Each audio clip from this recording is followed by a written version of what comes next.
I remember how important the GI Bill was. For one thing, I was a freshman at George Washington University in the fall of '46, and I was in class with men 43 and 44 years old, and they were starting out because they had this wonderful opportunity the government had offered them. Right. And that was very important. It was important. That's how my husband got his education, because he'd come from a poor family in New Jersey without a father, and he went on to have a career in 28 years in the FBI, but it all came from that education offered through the GI.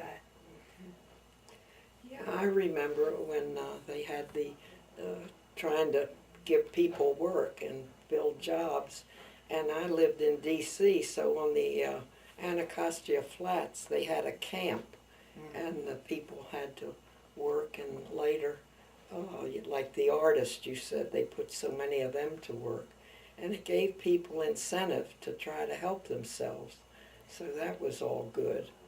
But my father never lost a job, but he was like a chemist, and he worked in Baltimore or in Washington, and we moved back and forth. But he was always able to feed us, because I heard him one time mention, I've lost my job, to my mother. I was 10 years old, and I didn't say anything, but I thought, oh, if he's lost his job, we don't eat. And but he always was able to provide.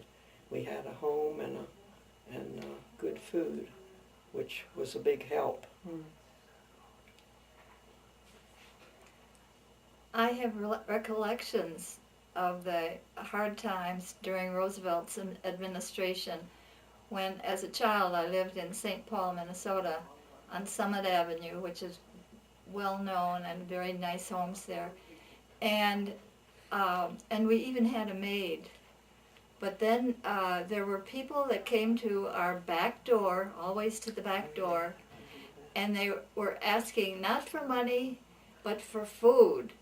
They were hungry, and there was a parade, or not a parade, but there was quite a constant influx of these poor people, mostly men, that were, as I say, didn't want a handout. They wanted something to eat.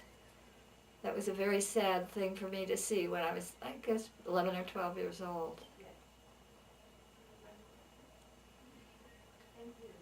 I remember that too, coming to the back. There was always someone on our back porch being fed that was passing through, a man, you know, and he'd want to do a little work in the orchard or the garden or something.